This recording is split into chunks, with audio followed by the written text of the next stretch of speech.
ימינך תתיר צרועה קבל נא עמך סבנו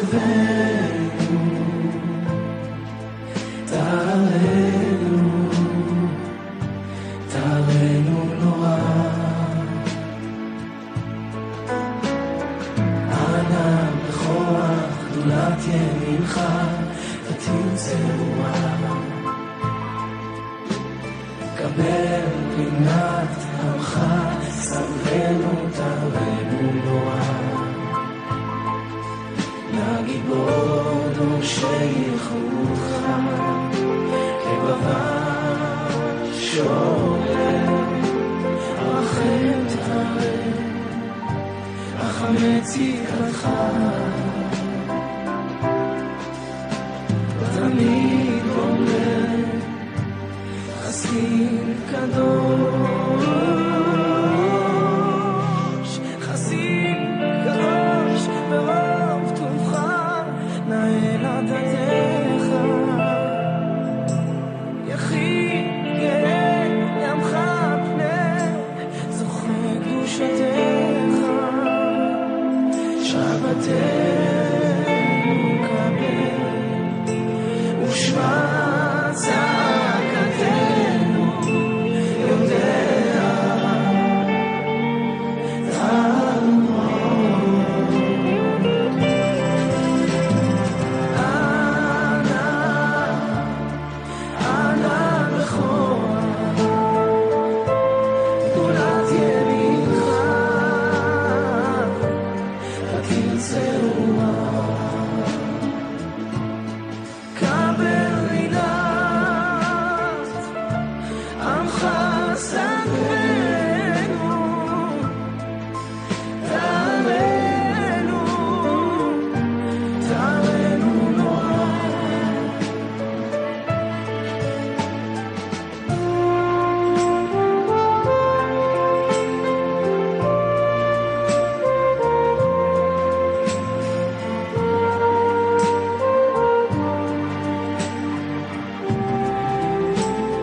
Hay un ambiente de fiesta aquí en la comunidad.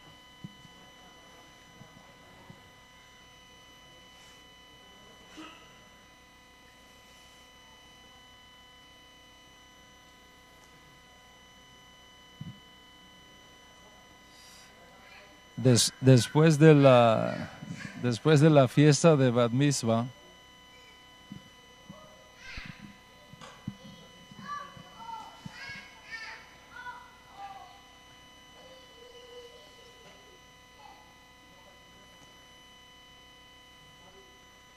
bien, después de la fiesta de Bat Mitzvah que hemos tenido aquí, hay mucha alegría en el ambiente. Y bueno, damos gracias al Eterno por eso. Hoy, 17 de este mes, 14 de junio del año secular, vamos a continuar el tema que iniciamos previamente sobre esta serie general de Eligiendo tu Judaísmo. Ten presente que todo lo que vamos a estar enseñando en la clase de hoy está fundamentado en lo que ya se ha dicho en 3 clases pasadas sobre este mismo tema. Si usted no tiene las clases pasadas, les animo a que lo consigan, de tal manera que puedan tener consigo todo el consejo del entorno, del material informativo que van a marcar las bases de lo que vamos a estar enseñando en la clase de hoy y en las que faltan para completar esta serie de Eligiendo tu Judaísmo.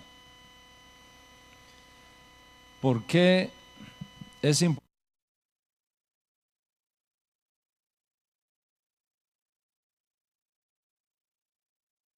Tremenda que reviste esta serie de Eligiendo tu Judaísmo.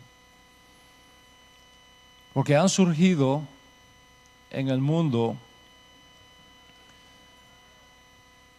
nuevos judíos, los judíos resucitados de entre los sepulcros de las naciones. Gente que nunca se había interesado por el judaísmo, que nunca habían ido a una sinagoga, que incluso no habían visitado a Israel alguna vez en su vida. De pronto sucede algo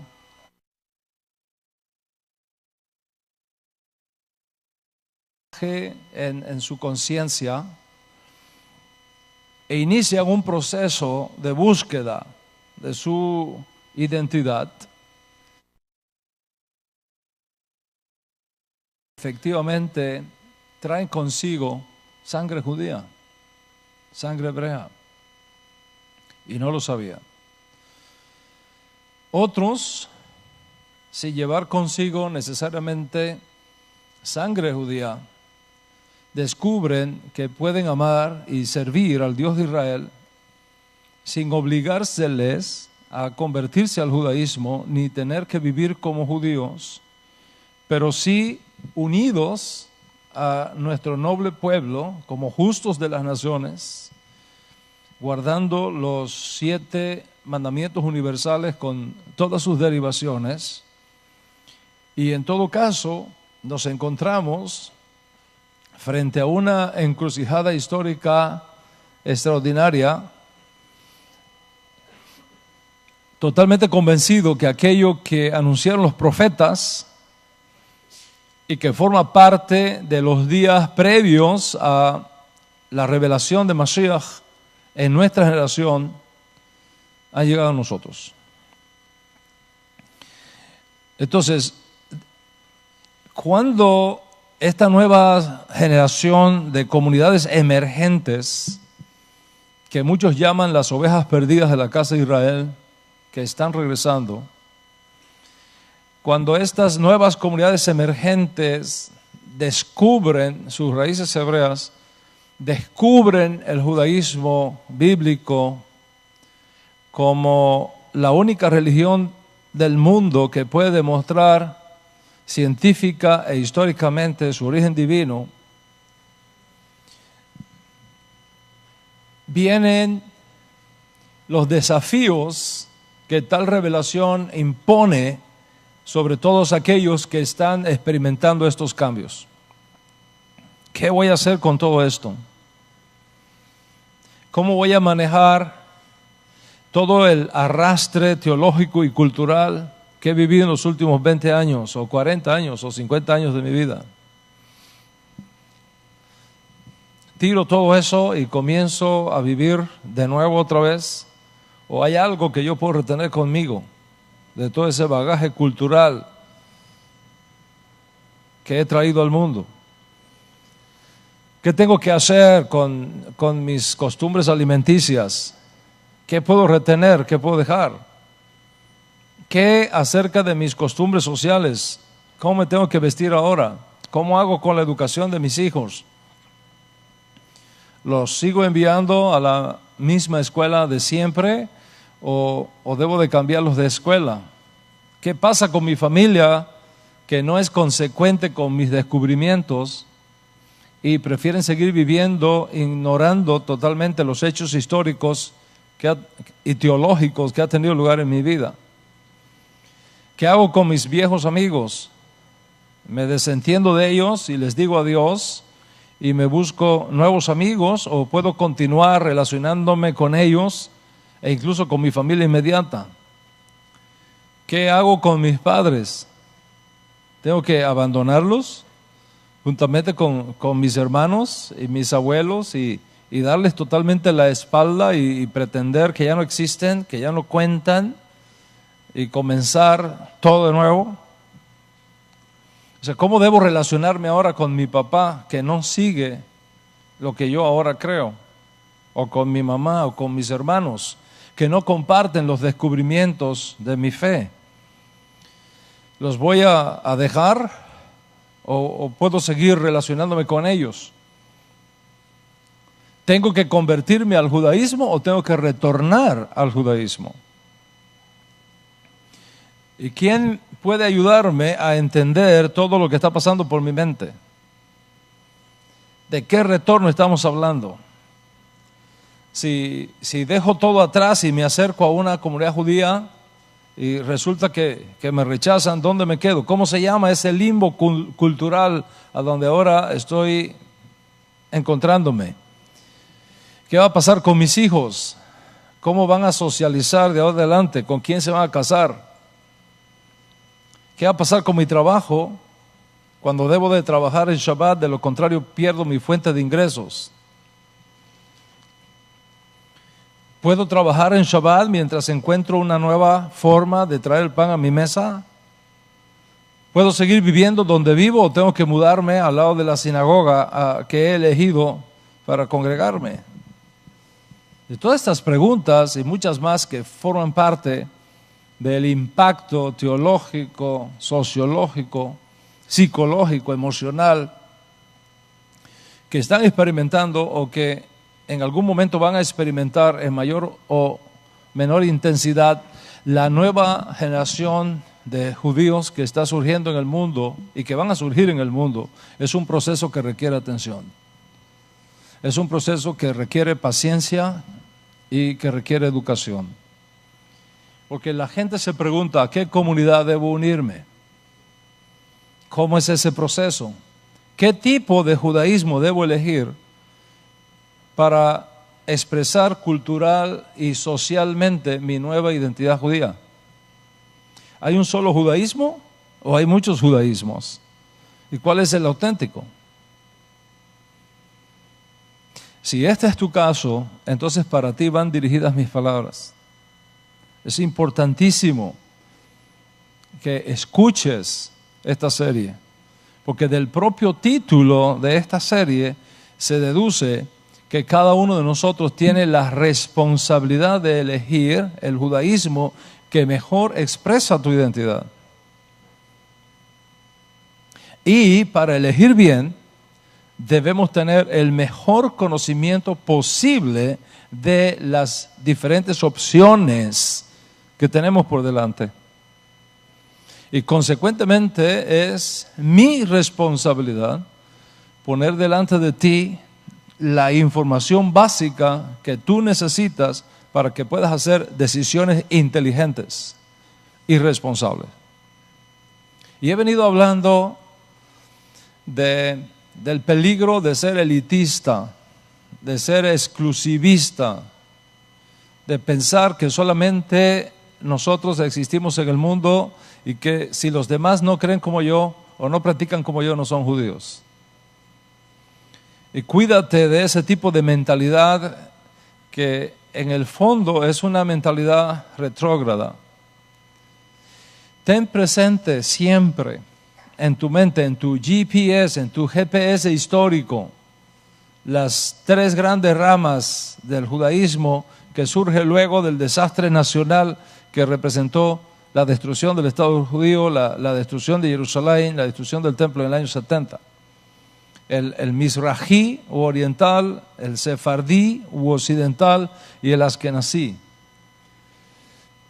Te expliqué cómo los avances científicos cambiaron la sociedad europea y el impacto que tuvo ese renacimiento y ese despertar científico en la comunidad judía, en cualquiera de sus tres versiones, unas más, otras menos, tal vez el Askenazí más que el resto.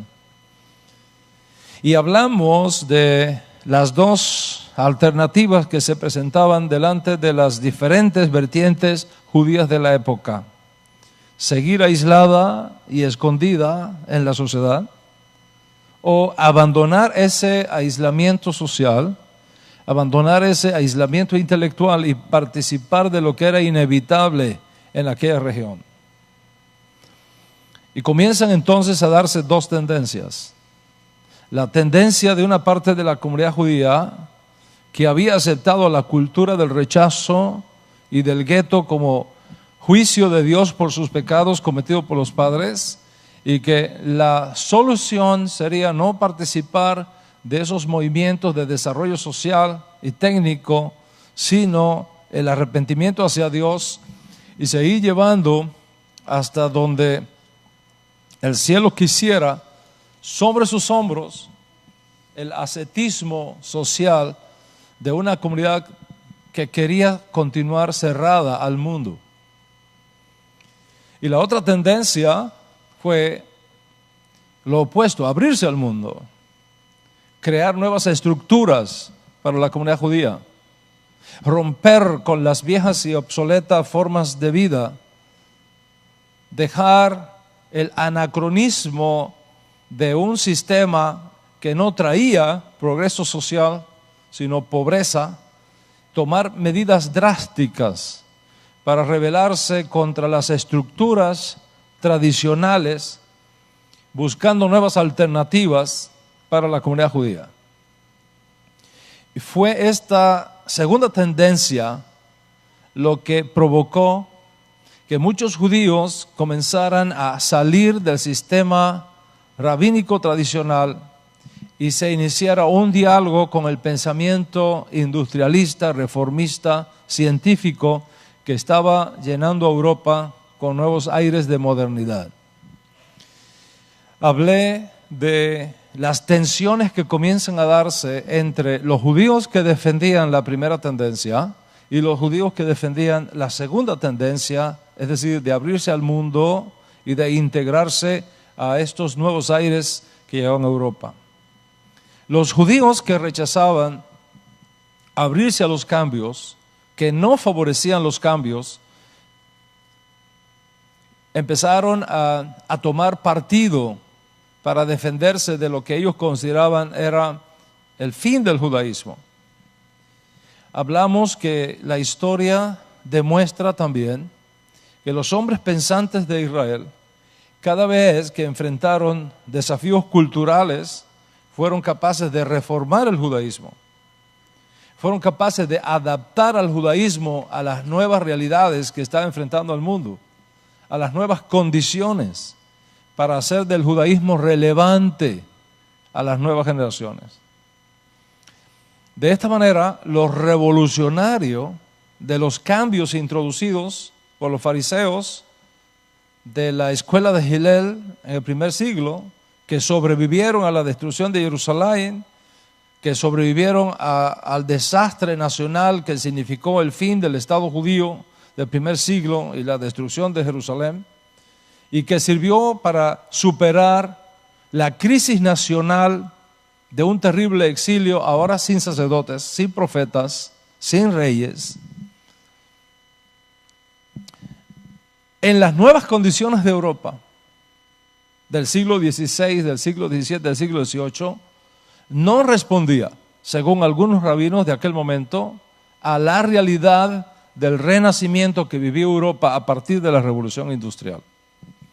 Y esto causó que muchos rabinos, como los fariseos del primer siglo, en vez de cruzarse de brazo y seguir viviendo un judaísmo que ellos consideraban inoperante en las nuevas condiciones del pueblo, buscaran nuevas vías para responder a la realidad de la modernidad sin renunciar a la riqueza ancestral y a los principios éticos tan incambiables que nos vienen de la Torá.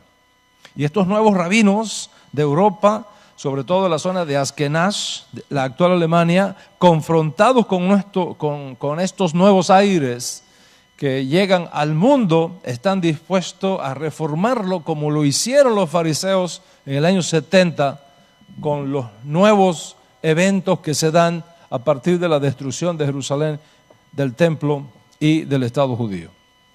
Estos nuevos rabinos concluyen que si queremos salvar el judaísmo del ostracismo, del gueto, que no tiene futuro, tenían que crear un nuevo judaísmo que ellos llamaron judaísmo reformista. Y es así que surge en Europa una nueva expresión de judaísmo, de ese judaísmo antiguo y único, el judaísmo reformado o reformista, que puede ser resumido en una sola frase. ¿Cuál es esa frase?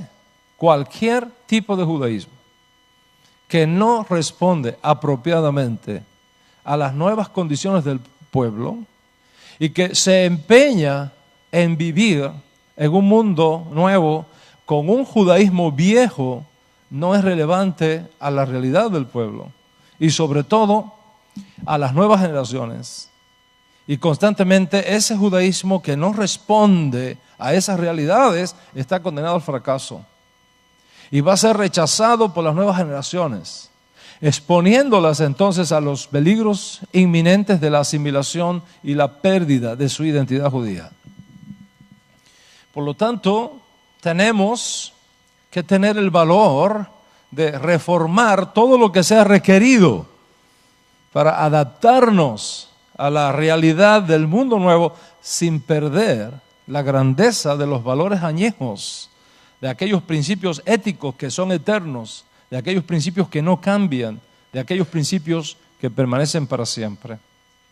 Y en este sentido, las reformas de los fariseos del primer siglo, que de pronto se convierten en los rabinos o líderes espirituales del pueblo, a la ausencia de los sacerdotes, de los profetas y de los reyes, como las reformas propuestas por el judaísmo reformista, ahora en nuevas condiciones, no son, en mi opinión, sino la exposición práctica de la lógica rabínica de un antiguo rabino de Israel que dijo: nadie pone vino nuevo en odres viejos, porque el vino nuevo al fermentar revienta los odres y se rompe el vino, se rompe el odre y se pierde el vino. Este rabino antiguo dijo también: el vino nuevo hay que preservarlo en odres nuevos. Sin embargo, no olvidemos, decía este rabino, que el vino añejo siempre es mejor. Entonces, ¿qué significan estas enigmáticas palabras de este rabino de antaño? en su sentido más simple, significa que mientras se mantienen los valores incambiables y supremos del vino añejo, es decir, de lo que no cambia en la Torá, al mismo tiempo los odres viejos no pueden preservar al vino nuevo, es decir, los sistemas viejos no pueden preservarse cuando llegan condiciones nuevas. Y siguiendo el consejo de ese rabino antiguo, sin darse cuenta posiblemente, los fariseos de la casa de Hillel, que sobrevivieron a la destrucción del templo en el año 70 y que enfrentaron condiciones totalmente nuevas para el pueblo judío, estuvieron dispuestos a renovar el judaísmo, creando un judaísmo sin templo, un judaísmo sin sacerdotes, un judaísmo sin profetas, un judaísmo sin reyes, un judaísmo sin sacrificios, al mismo tiempo que mantenían el vino añejo. Ahora, 1600 años después, nuevas condiciones llegan al mundo, nuevos desafíos no conocidos por los rabinos del primer siglo, nuevas realidades no conocidas por los rabinos de la Edad Media están sacudiendo las comunidades judías. Y muchos hombres pensantes de Israel llegan a la conclusión de que el tiempo para cambiar los odres viejos y poner odres nuevos para el vino nuevo, exactamente como enseñó ese viejo rabino del primer siglo, había arribado. ¿Qué hacer entonces con el vino añejo representado en los valores eternos de la Torá que no cambian de generación en generación? Deben ser preservados, no pueden ser tocados y deben mantenerse mientras somos conscientes de una nueva cosecha que ha llegado al mundo. Es decir, las prácticas y costumbres del primer siglo en los días posteriores de la Edad Media fueron buenas para aquel momento de la historia. Los cambios que introdujeron los rabinos fueron buenos para ese momento de la historia. Las propuestas y las innovaciones que hicieron los rabinos fueron buenas para ese momento de la historia, pero ahora no son relevantes porque las circunstancias han cambiado. El mundo es diferente. Por tanto, estos rabinos pensantes de Europa llegan a la conclusión de que todo aquello del judaísmo que no sirve a las nuevas condiciones debe ser colocado en la geniza de la historia y establecer nuevas pautas y nuevos métodos de expresar ese judaísmo uno y único que nos viene por medio de Moisés. Ha surgido entonces en Europa un nuevo judaísmo, el judaísmo reformista, que hoy representa una nueva expresión del judaísmo adoptada por una gran cantidad de judíos en el mundo que mantienen un principio general. Aquello que fue bueno para el judío del primer siglo, aquello que fue bueno para el judío de la Edad Media, aunque fue significativo en aquel momento, no necesariamente es significativo para el momento actual. Y por lo tanto, persistir en sostener algo irrelevante al mundo moderno, lejos de beneficiar al judaísmo, lo daña.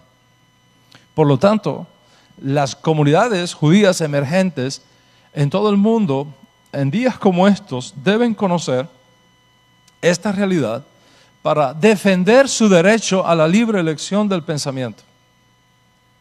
Y no dejarte llenar el alma de culpabilidad retrógrada e imaginaria, venida por aquellos que insisten en mantener la forma medieval del judaísmo como la única opción. Y que si tú no practicas el judaísmo que ellos practican, tú no eres judío, o que tu judaísmo no vale. No comprometas nunca tu libertad de conciencia. Y no te dejes arrastrar por aquellas voces que afirman ser los únicos y auténticos representantes del judaísmo, o los únicos auténticos representantes maestros del judaísmo. No es así. Hay muchas corrientes, hay muchas tradiciones, hay muchos ritos, hay muchas prácticas, hay muchas costumbres que provienen ciertamente del tronco común, el judaísmo bíblico, el judaísmo dado por revelación divina por mano de Moshe, pero que hoy día, por todos estos eventos y por todas estas circunstancias que hemos venido estudiando y explicando, no sobrevive exclusivamente en una secta judía en particular, sino en muchas sectas y en muchas alternativas. Esto es importante porque cuando tú lo conoces te hace libre, te hará más sabio y te permitirá hacer una elección digna de la cual luego te sientas feliz, alegre y, ¿por qué no?, hasta orgulloso en el sano sentido del término. En la clase pasada yo hablé del judaísmo reformista y sus más importantes enunciados. Sin embargo, debes conocer que cuando ese judaísmo reformista surge en Europa, hubo una reacción y hubo un serio rechazo a ese judaísmo. Y ese rechazo causó, sin proponérselo tal vez, otro tipo de expresión del judaísmo único que recibió de Moshe. Les propongo entonces que estudiemos juntos en la clase de hoy qué resultó en Europa especialmente y también en Estados Unidos, pero para esta época más en Europa, el rechazo de muchos rabinos en contra de la propuesta reformista.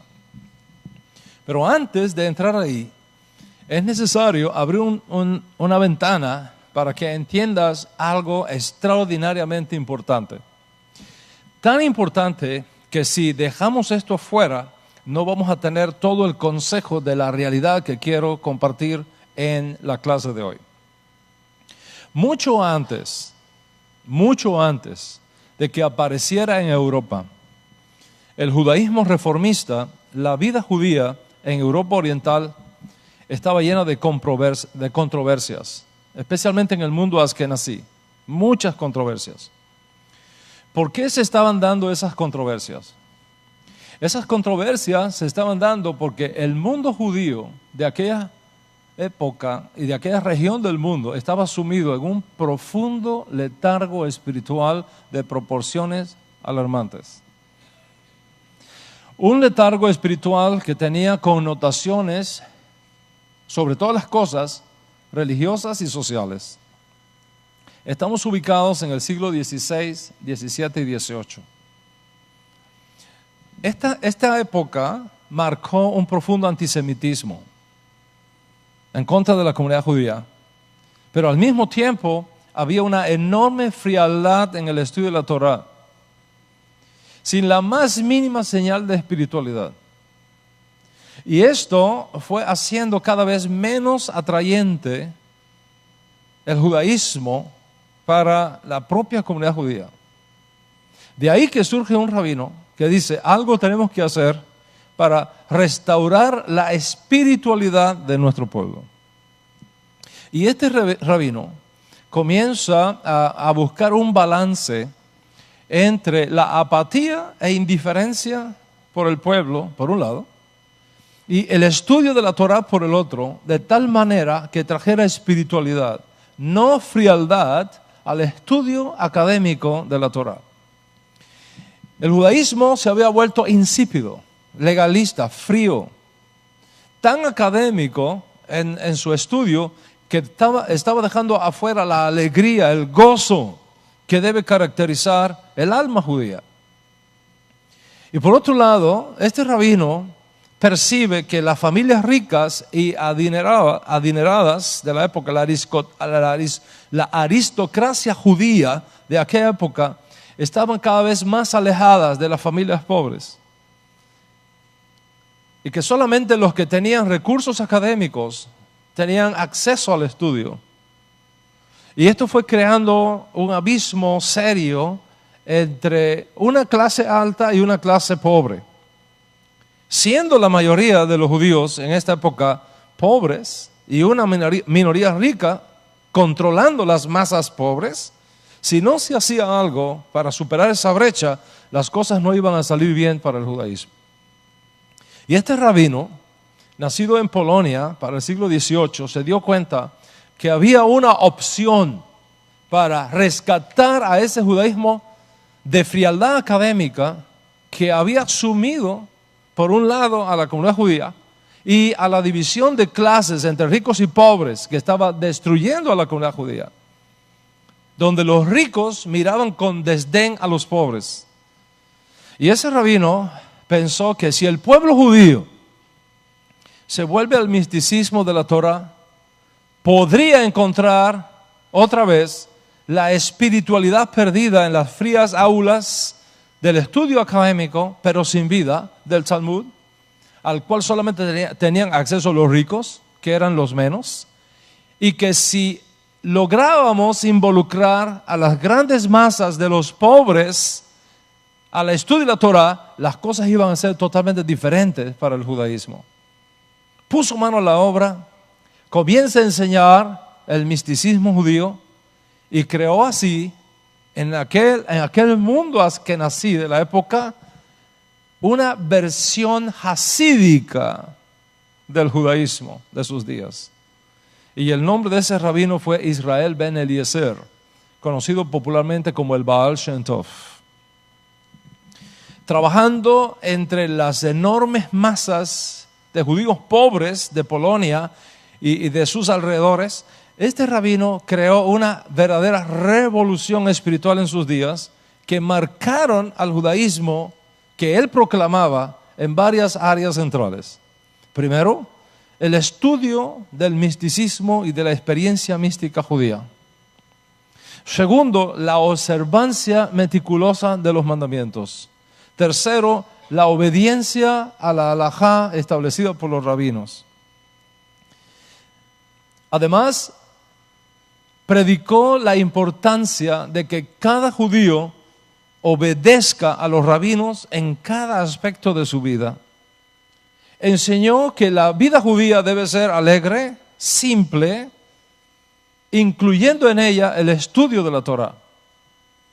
Por supuesto, cuando los rabinos intelectuales vieron aquello, se opusieron al Baal Shem Tov y sus seguidores de una forma dramática, castigándolos duramente, acusándolos de revoltosos, de intrusos.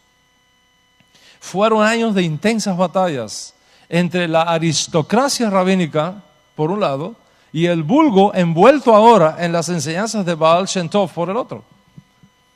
Y el Baal Shem Tov logró inculcar en la mente judía de su generación que el apego a Dios no es derecho exclusivo de los intelectuales, que el estudio de la Torah no es un derecho único de los ricos, sino que todo judío, sin importar su erudición, puede experimentar debekut, unión con Hashem, que es la esencia del judaísmo.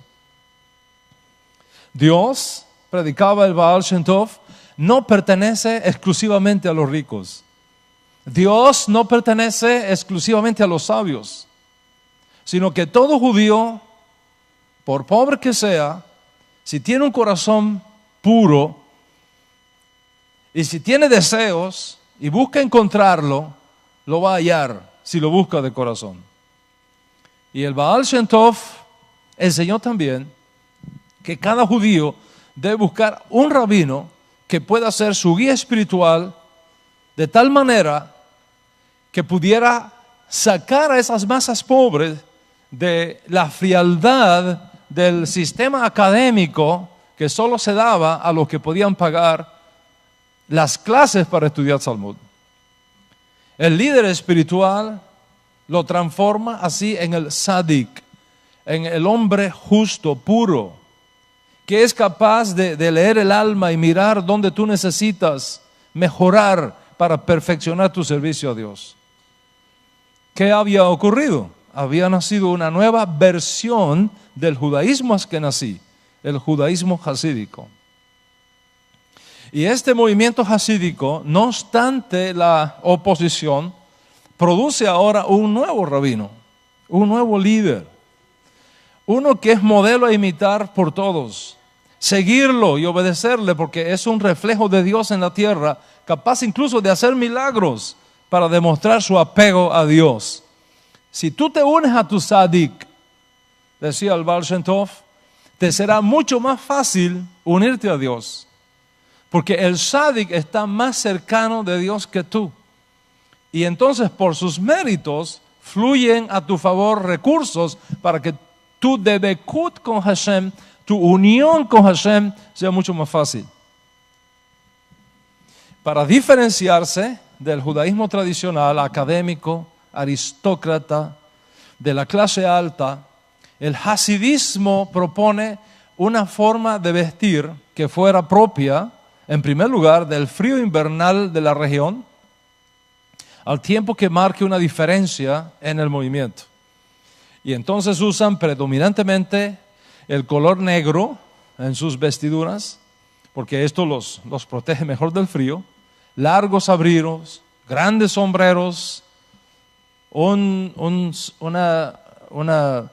cinturón negro amarrado a la cintura, un gran sombrero, especialmente unos redondos de piel, que son grandes, costosos, como parte de la película Uspicín, que tiene un potencial de negocio para los dos amigos salidos de la prisión. Además de esto, como los cristianos de la zona usaban también barba, los hasídicos decidieron que para diferenciarse de ellos y del resto de los judíos que se le oponían a su movimiento, debían dejarse crecer grandes barbas y dejarse crecer los laterales de su cabello, formando así los peyots, esas bucles típicas de las dinastías hasídicas. Por su parte, las mujeres hasídicas casadas debían llevar siempre el pelo totalmente cubierto, debían vestir ropas largas hasta los tobillos y las mangas hasta las muñecas, ¿okay? Dejando solamente ver su cabello a su marido en su casa. Y al hacerlo así, estaban buscando una nueva identidad judía hasídica, piadosa, para diferenciarse del judaísmo frío, académico, sin vida, sin alegría, que estaba destruyendo, según el Baal Shem Tov, la vida judía en Europa. Y por otro lado, como esta región vio el judaísmo hasídico en Askenaz, al líder de los sefardíes, mientras se le llama Raf, a este nuevo líder que surge en este movimiento se le llama Rebe. Y de ahí es conocido en todo el mundo. ¿Qué pasó entonces? ¿Cuántos están conmigo hasta aquí? ¿Qué pasó entonces? Esto fue interpretado, todo este movimiento hasídico iniciado con el Baal Shem Tov, comienza a ser interpretado por los rabinos aristócratas como una rebelión contra la autoridad rabínica tradicional. Y comienzan a oponerse al Baal Shem Tov, comienzan a oponerse a sus enseñanzas, comienzan a oponerse a sus estudiantes. Los rabinos de las clases altas perseguían a los rabinos de las clases pobres. Y las tensiones internas de la comunidad judía askenazí entre hasídicos y aristócratas amenazaban con explotar, hasta que justamente surge el Renacimiento, surge lo que se llama en el vocabulario de nuestro pueblo la escala, ¿okay? Y ambos grupos se ven de pronto confrontados por estos nuevos aires de modernidad que hay en Europa. Y entonces, con el surgimiento del reformismo, asunto que estudiamos en la clase pasada, tanto los rabinos tradicionales, aristócratas, que perseguían a los nuevos rabinos del movimiento hasídico, no tienen otra cosa que dejar a un lado sus diferencias y unirse para defender lo que ellos consideraban era el auténtico judaísmo frente a los nuevos rabinos alemanes que proponían una renovación intelectual y social del judaísmo. Así están las cosas. Esa ala hasídica, esa versión hasídica, hay que conocerla muy bien. Porque es una forma de judaísmo que no resulta, y esto es un punto importante históricamente que ustedes deben de conocer, no resulta de una reacción al judaísmo reformista, sino que se da por situaciones diferentes, por las luchas internas del judaísmo askenazí del siglo XVI, XVII y XVIII. Esa ala hasídica dispersa ahora por toda Polonia, Ucrania, Hungría, se fue haciendo casa aparte dentro del judaísmo hasta que surgen eventualmente diferentes ramas dependiendo del líder que dirigía los diferentes grupos que surgían en aquellas regiones para aquella época. Algunos huyen a América, especialmente ante la inminencia del peligro del nacionalsocialismo alemán que había cobrado la vida de muchos de sus líderes y se establecen en los Estados Unidos, se establecen en Canadá. Otros diferentes líderes de estos grupos hasídicos comienzan a moverse de lugar en lugar. Muchos incluso deciden hacer aliyá y subir a Israel y radicarse en Israel. Cuando tú estudias este movimiento hasídico dentro del judaísmo, especialmente askenazí de esta época, te das cuenta que tiene muchas escuelas, tiene muchas ramas, dependiendo del rebbe que los dirige. Actualmente los sociólogos judíos reconocen como una docena de diferentes grupos hasídicos en el mundo. En todo caso, cada uno de estos grupos fue formando lo que se llaman dinastías hasídicas, familias hasídicas. Y los que ayer fueron vistos como los pobres de Europa, ahora son elevados en un nuevo sentido de identidad y de valor personal gracias al enorme trabajo del movimiento hasídico iniciado por el Baal Shem Tov. Hoy día, las dos dinastías más importantes son las de los Breslov y Chabad, que ya es un asunto que más o menos ustedes conocen. Los Breslov toman nombre de las enseñanzas del Rebbe Nachman, bisnieto del Baal Shem Tov, nacido en 1772, a fines del siglo XVIII, en la ciudad de Breslov, en Rusia. Y como nació en Breslov, se le conoce como el Rebbe Nachman de Breslov. Su aporte al judaísmo fue transformar las enseñanzas de su bisabuelo en algo aún más sencillo, más fácil para el judío de Ucrania, haciendo del estudio de la Kabbalah y la Torah mucho más fácil para un mejor acceso a los judíos pobres de la región. Con él, el judaísmo recibe la importancia de la oración privada como la forma más elevada de oración que existe. El rabí Nachman de Breslov enseña la importancia de encerrarse a solas, de orar en secreto a Dios, con palabras que salgan de tu propio corazón, eso que él llamó itbodedut, esconderse, encerrarse. Tal vez no supo que había otro rabino muy antiguo que dijo, cuando vayas a orar, enciérrate en un lugar secreto y ora a tu Padre que está en secreto, y tu Padre que está en secreto te recompensará en público. De todos modos, él retoma esa idea. Enseñó que la alegría del ser judío debe privar sobre todas las condiciones difíciles de la vida, y profetizó que sus enseñanzas traerían como resultado un mejor acercamiento a Dios y la pronta manifestación del Mesías. Lamentablemente, este joven rabino contrajo tuberculosis, siendo muy joven. Se mudó a diferentes ciudades buscando encontrar un buen tratamiento médico para su enfermedad.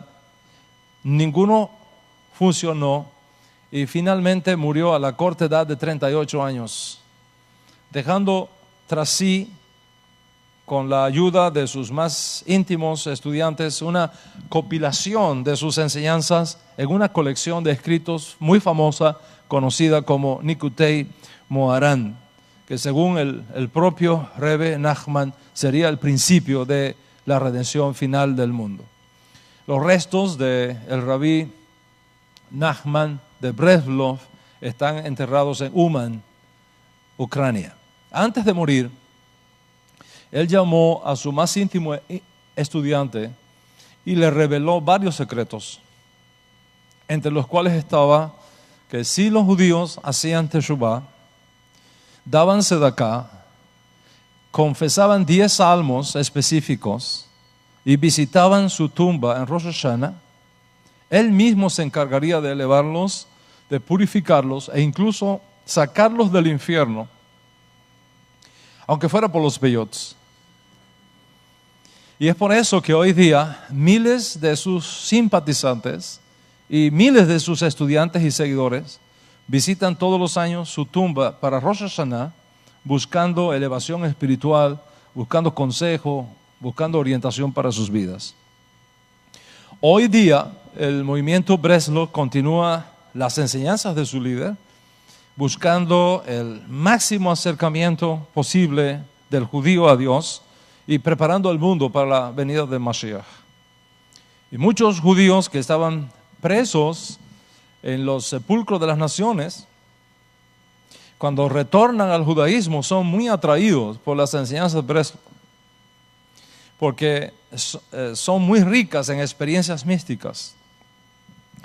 Los Breslov son, sin ánimo de ofender a nadie, los pentecostales del judaísmo. Algo que ustedes pueden entender muy bien. Mucha emoción, mucha danza, mucho salto, mucha alegría, ir al monte a orar a la medianoche, vigilias, exorcismos, pureza, mikve, misticismo. Y como los Breslov se parecen mucho al cristianismo pentecostal, la transición de ex-pentecostales o carismáticos al movimiento Breslov es entendible porque sienten allí espiritualidad. Sienten emoción, mucha emoción. Ya vamos a hablar de eso en otras conferencias. Pero esto es un ala hasídica, una dinastía hasídica muy importante en el mundo hoy día. La segunda ala hasídica más importante, surgida de aquella revolución espiritual iniciada por Baal Shem Tov, fue la dinastía Lubavitch, que toma nombre de un pueblo ruso que lleva ese nombre. Un joven rabino de nombre Salman de Liadi estudió en la escuela del Baal Shem Tov. Y luego, recopilando sus enseñanzas y combinándolas con sus propias investigaciones, produjo un sistema hasídico que ha dado paso a lo que hoy día se conoce como Chabad. Un acrónimo de 3 palabras hebreas: Hesed, Binah y Da'at. Entre los años 1770 a 1776 surge el famoso libro Tanya, como algunos pronuncian, considerado el libro de texto de la dinastía hasídica Lubavitch. En otras palabras, usted no puede ser Chabad sin estudiar Tanya. Y debido a esta influencia de este gran rabino, miles de judíos de Rusia, miles de judíos de Lituania lo aclamaron como su rebbe, y de esta forma se formó la dinastía Chabad, que aún perdura. Parece ser que un día alguien profetizó dentro de esta dinastía hasídica que cuando naciera el 7º rebbe de Chabad, el Mesías aparecería en el mundo.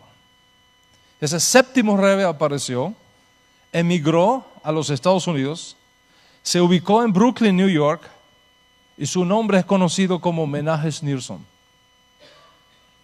El rebbe Schneerson toma las riendas de la dinastía Chabad a la muerte de su suegro, el 6º rebbe, convirtiéndose entonces en el séptimo Rebbe, de quien se había profetizado que traería al Mesías.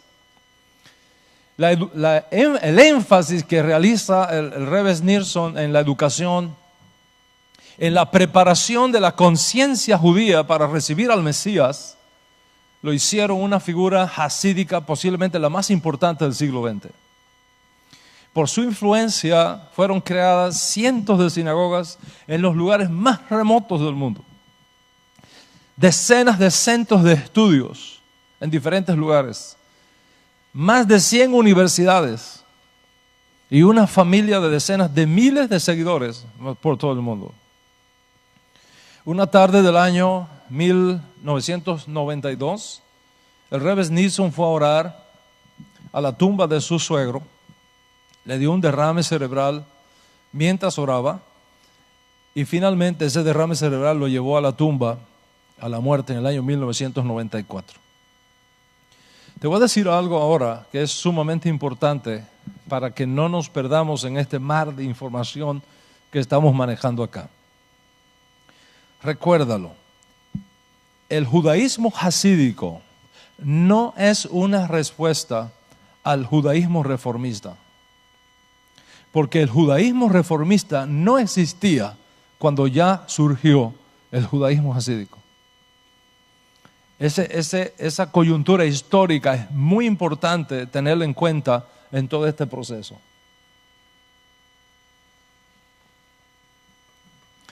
El judaísmo hasídico es una respuesta a la situación interna de la comunidad askenazí debido a la crisis espiritual que amenazaba a la comunidad judía de aquellos días. Cuando surge el judaísmo reformista, el judaísmo que se niega a los cambios científicos, culturales e intelectuales de Europa, tanto tradicional como hasídico, se unen para combatir el modernismo. Es decir, no todos los rabinos de Europa vieron con buenos ojos las propuestas reformistas de Hegel y otros pensadores judíos de aquella época. Por lo tanto, se resistieron a los cambios, los combatieron como una amenaza, posiblemente la peor amenaza que haya enfrentado alguna vez el judaísmo. Afirmaban que la apertura al modernismo llevaría a la apostasía y finalmente a la destrucción del judaísmo. Ellos enseñaban que si la mujer salía de su casa a trabajar en las fábricas, como proponía el judaísmo reformista, y se integraba a la sociedad, los hijos iban a ser desatendidos y el resultado sería el caos familiar. La única manera que el judaísmo puede sobrevivir, decían estos rabinos, es aferrándose a la Torah, aferrándose a las misbot, aferrándose a los preceptos que deben ser normativos y obligatorios para todo judío. Estos pensadores judíos, los rabinos de esta época, que se oponían a las reformas reformistas, a las propuestas reformistas, enseñaba que la mujer debe estar separada de los hombres,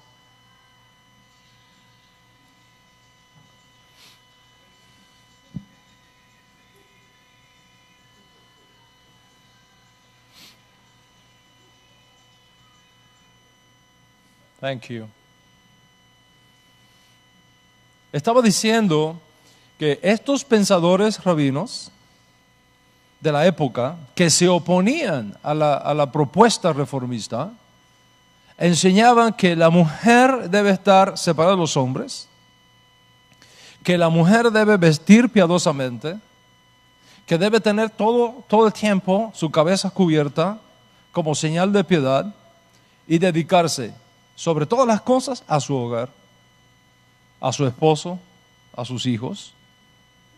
Enseñaba que la halajá o las leyes establecidas por los rabinos fariseos que salvaron al judaísmo de la posterior destrucción de Jerusalén y del templo, y que fue escrita y preservada en la Misná del rabí Yehuda Anasí, primero, y en el Talmud después, organiza un cuerpo sagrado de literatura que es obligante para todo judío. Justamente como la Torá escrita, así también la Torá oral, creada por los rabinos, constituye una línea ininterrumpida de tradiciones que los conecta con Moshe y a través de Moshe con el cielo mismo. Y por lo tanto, cualquier judaísmo que no siga esa línea, cualquier judaísmo que no siga esa cadena ininterrumpida de sucesores, se ha desviado de la fe original, se ha salido de órbita y es vista como apóstata y condenada a la muerte. Este judaísmo enseña que la mujer y los hombres no pueden estar juntos en la sinagoga, que tiene que haber una pared de separación, donde la mujer está en un lugar y los hombres en otro lugar. Enseña que solamente cuentan para un minyan los hombres. Es decir, si hay 100 mujeres, pero solamente 9 hombres, no se pueden hacer los rezos públicos por falta de quórum. No hay minyan, porque las mujeres no son contadas. Las mujeres no pueden ser utilizadas como testigos en ningún juicio. Solamente los hombres. Por tanto, cuando hay un litigio, el testimonio de una mujer no cuenta. Si uno quiere ser religioso, tiene que vestirse acordemente. Y las vestimentas apropiadas son aquellos que preservaron los padres de la Edad Media, no las nuevas ropas que están surgiendo en Europa. Las bodas son válidas si el oficiante es un miembro del rabinato. Si no es un miembro de su rabinato, las bodas no valen, no son válidas. Y los hijos habidos de esas relaciones no son considerados judíos. Lo mismo aplica a las conversiones. Cualquier conversión al judaísmo que no sea realizada por un rabino nuestro son inválidas, carecen de valor. Les voy a leer la declaración de la Unión de Rabinos Ortodoxos de Estados Unidos y Canadá sobre este asunto. Dice lo siguiente, y cito: la Unión de Rabinos Ortodoxos de Estados Unidos y Canadá, Agudat HaRabbonim, declara que el llamado judaísmo reformista y conservador no son judaísmo en absoluto. Sus adeptos son judíos de acuerdo a la ley judía, pero su religión no es el judaísmo. El Agudat HaRabbonim ha estado siempre en guardia contra cualquier intento de alterar, falsear o distorsionar la halajá, la ley judía, tal como se transmite en la ley escrita y oral dada por Dios a través de Moisés en Sinaí. Por lo tanto, rechaza y desconoce totalmente los movimientos reformistas y conservadores como realmente judíos, y a sus líderes los rechazan como rabinos. Rechazamos públicamente el reclamo de 3 formas de judaísmo. Solamente hay un judaísmo, el judaísmo de la Torá que nosotros profesamos. Los movimientos reformistas y conservador no es para nada judaísmo, solo una nueva religión. Esa es su posición. Ellos creen que el servicio de Torah no puede darse en otra lengua que no sea el hebreo o el arameo. Y no pueden ser acompañados de instrumentos musicales, no se puede usar micrófonos, porque sería violar el principio de hacer uso de electricidad magnificada en Shabbat. Sería visto como creación de una voz por el efecto de ampliarla y consecuentemente sería una violación del Shabbat. Manejar en Shabbat es visto como una violación pública del Shabbat, está prohibido. Entonces, para resolver esta situación, todos los miembros de la comunidad tienen que alejarse del resto, tienen que mudarse alrededor de la sinagoga para no tener que manejar en Shabbat, sino caminar hasta la sinagoga. Cualquiera que maneje en Shabbat o utilice electricidad en Shabbat, de no ser prefijada, viola públicamente el Shabbat y está condenado a perder su parte en el mundo por venir. Los cantantes y la música están permitidos siempre y cuando no sean Shabbat y Yom Tov, y siempre y cuando solamente los únicos que canten sean los hombres, no las mujeres. Porque el canto de las mujeres son fuente de atracción sexual para los hombres. Y de permitirlo va a llevar a la violación de las leyes sexuales, causando muerte espiritual en el varón. Eso es lo que ellos enseñan. La halajá es invariable, solamente puede ser reinterpretada y aplicada a las nuevas circunstancias por sus propios rabinos, no por otros. Cualquiera que no sea parte del rabinato y haga innovaciones a la halajá es un usurpador, y sus decisiones no son legales, no cuentan. La comunidad judía debe ser cerrada a todo elemento foráneo y no participar del desastre introducido por el reformismo. La Torá fue dictada manualmente, mecánicamente por Dios a Moisés en Sinaí. No podrá nunca ser sustituida por otra Torá. De la misma manera, junto con la Torá escrita, Dios entregó la Torá oral a Moshe, explicativa de la Torá escrita. Y ambas, la Torá escrita y la Torá oral, tienen un origen divino que es normativo, es decir, obligante para todo judío. Quien enseñe lo contrario ha dañado la fe judía. Se ha vuelto a la apostasía, ha dañado el judaísmo. Quien no siga nuestros principios, quien no siga nuestras prácticas, quien no siga nuestras costumbres, no tiene legalidad. Es como si no existieran. Y todo diálogo con ellos, incluso relaciones fraternales, está prohibido. Cuando un gentil se convierte con ellos, tiene que desprenderse totalmente de su familia. En algunos casos se le exige negar incluso toda relación con sus padres, olvidarse de su familia, de su papá, de su mamá, de sus hermanos, y sujetarse solamente al rabino que ocupa el lugar del padre de ahora en adelante. Para el judaísmo hasídico ortodoxo es tan importante este principio que enseñan que si dos personas se están ahogando en un río, uno es tu papá y el otro es tu rebe, tu obligación es salvar a tu papá después de haber salvado al rebe. ¿Por qué? Ellos enseñan que tu papá fue instrumento de Dios para traerte al mundo, pero tu rebe es instrumento de Dios para llevarte al mundo por venir. Por lo tanto, el rebe es más grande que tu papá y ocupa el primer lugar, excepto que tu papá sea también un rebe.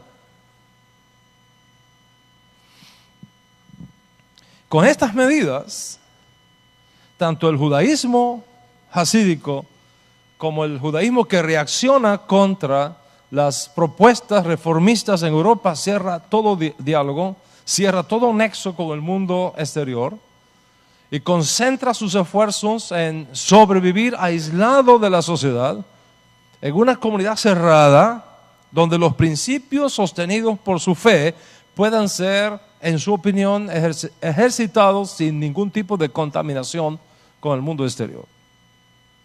Este judaísmo que no acepta las propuestas del judaísmo reformista es identificado históricamente como judaísmo ortodoxo, de una palabra griega, orto, que significa recto, y doxa, que significa práctica. De ahí práctica recta, la opinión correcta, la posición correcta, dando a entender que el resto son creencias falsas, equivocadas o heterodoxia.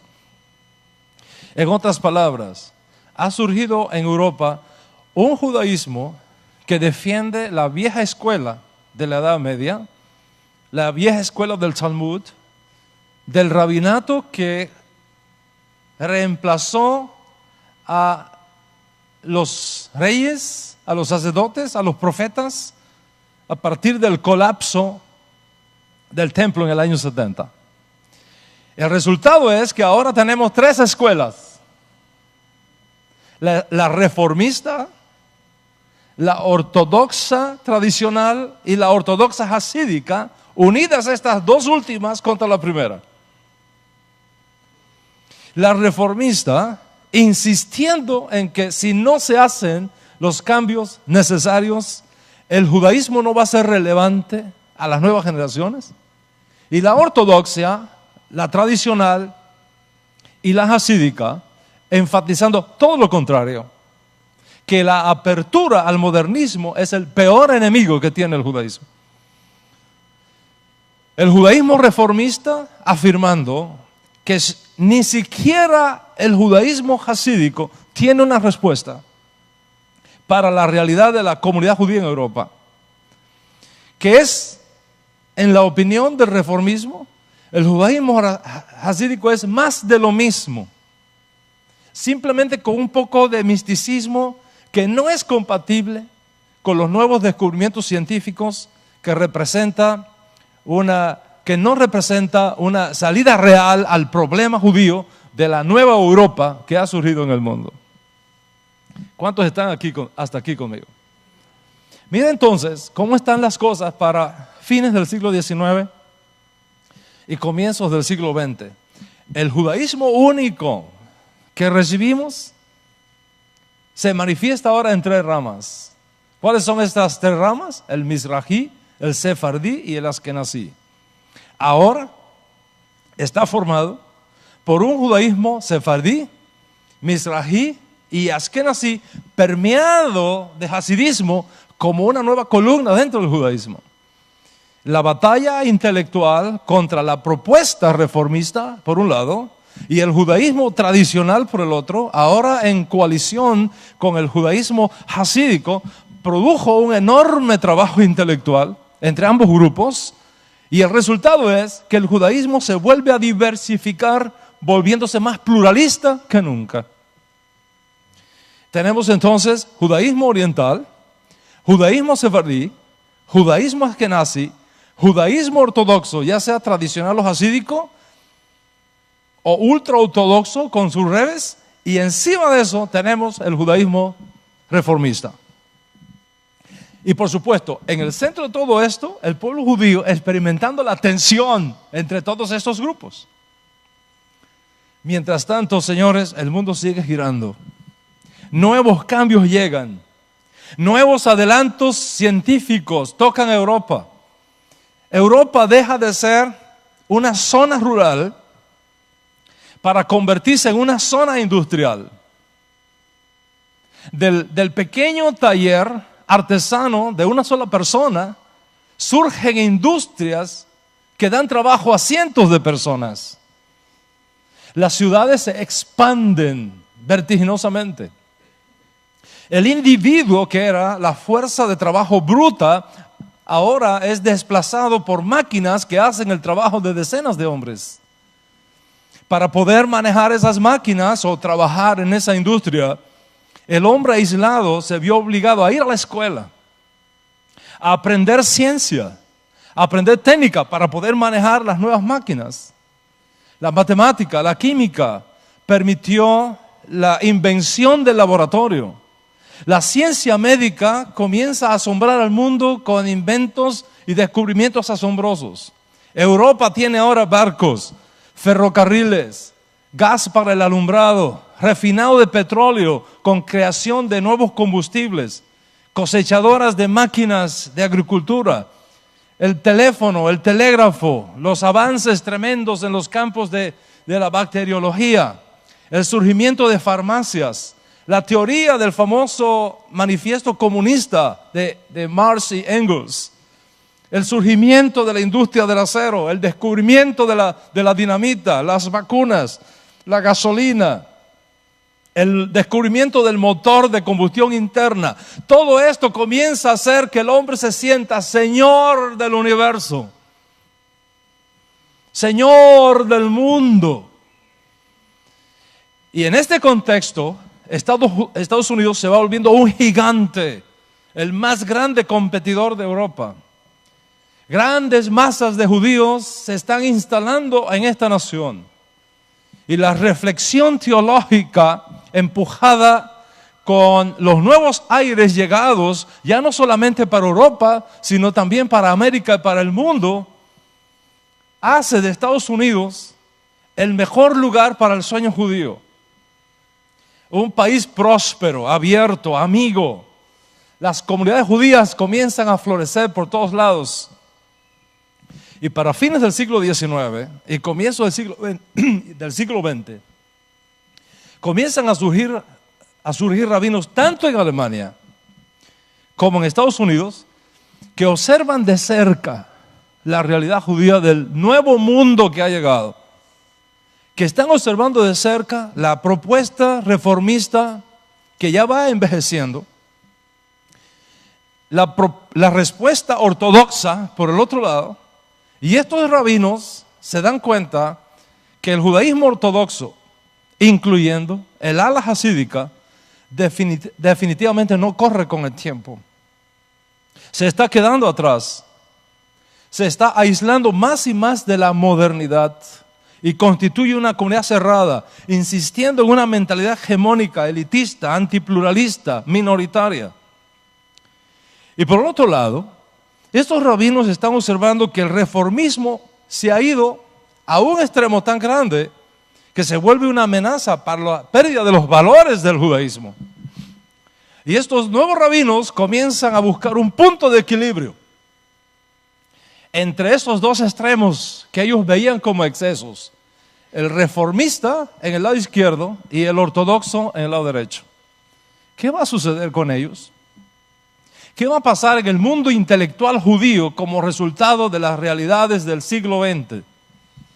Eso va a ser lo que vamos a tratar en la próxima conferencia.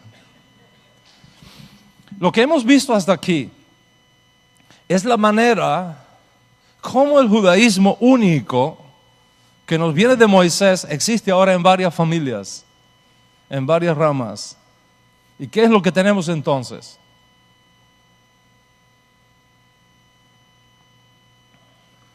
Lo que tenemos es que no hay un judaísmo, sino muchas tradiciones, muchas escuelas, muchas interpretaciones de aquel único judaísmo que recibimos de Moshe en el año 2448 desde la creación de Adán. Nadie, por lo tanto, y esto tú debes de saberlo muy bien, nadie puede decir: yo represento al auténtico judaísmo y los demás están equivocados. Nadie puede decir: nuestro judaísmo es el único, todos los demás no cuentan, son ilegales, están descalificados, no sirven. Nadie puede decir: nuestro judaísmo es la auténtica expresión del judaísmo de Moshe. Nadie puede decir: mi judaísmo es el único autorizado y los demás están condenados. Tenemos que aceptar la realidad de la unidad en la diversidad. Dios nos hizo a cada persona un ser único. Ninguno de nosotros tiene la misma huella digital. Ninguno de nosotros tiene el mismo tipo de ojo. Ninguno de nosotros tiene el mismo tipo de ADN. Esto significa que Dios mismo nos ha creado con capacidad para la diversidad. La diversidad de colores, la diversidad de ideas, la diversidad de pensamientos. Y tú tienes que saber algo muy bien. La antítesis de la diversidad es la cultura de Sodoma. La cultura del chauvinismo. La antítesis de la diversidad es la cultura de la Inquisición.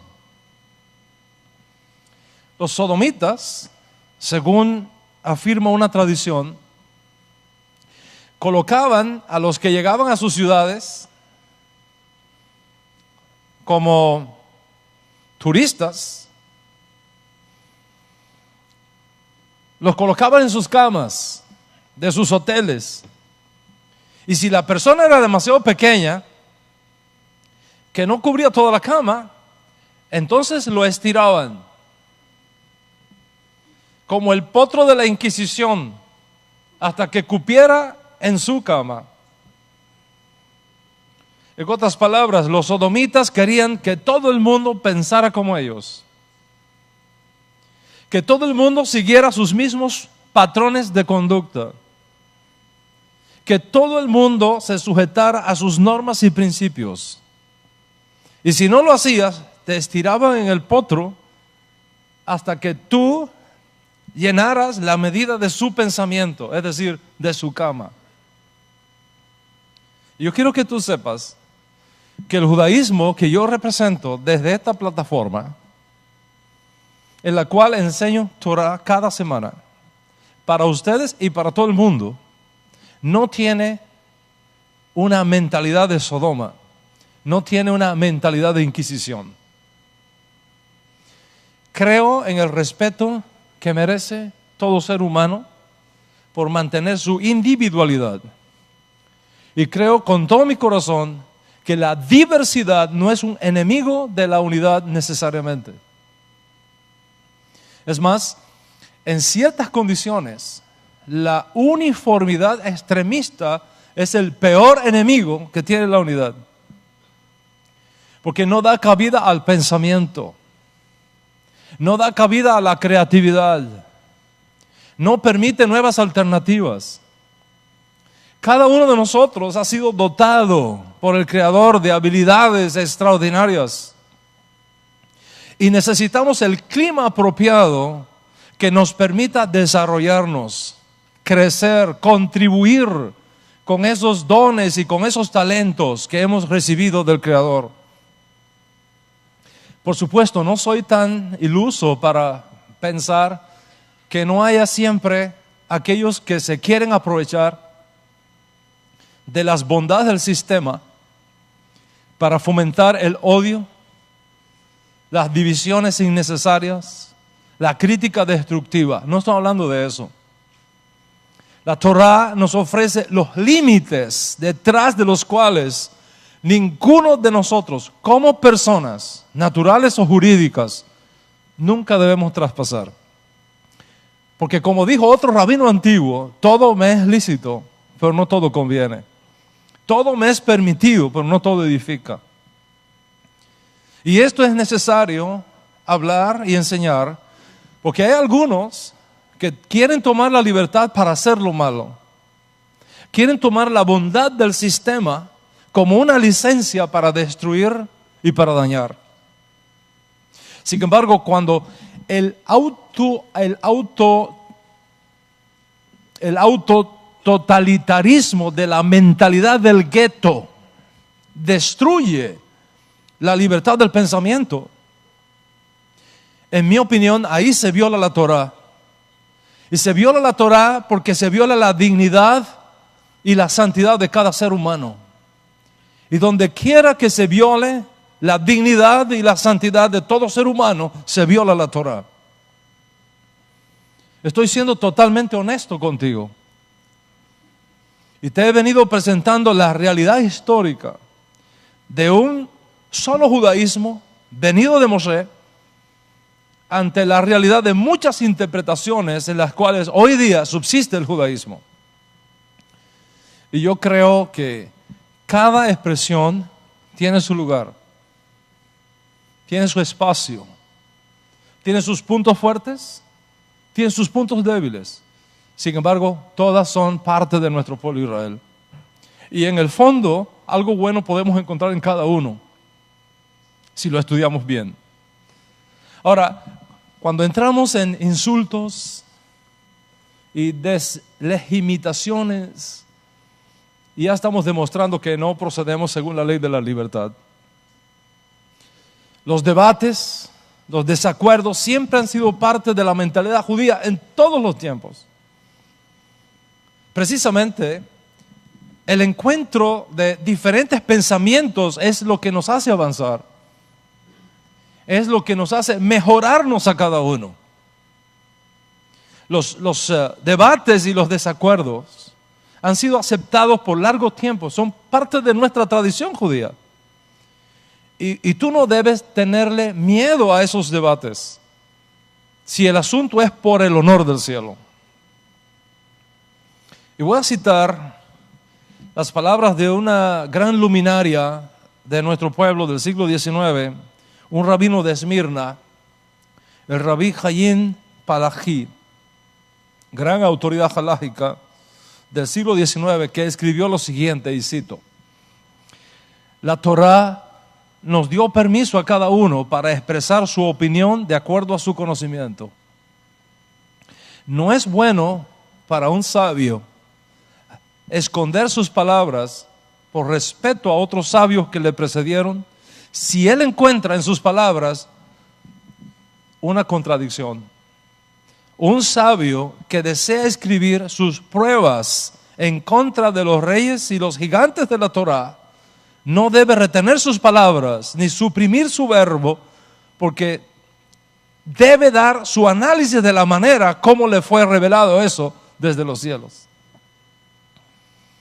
La unidad en la diversidad, la apertura intelectual, el avance del conocimiento deben ser valores respetados por cada individuo y por cada comunidad.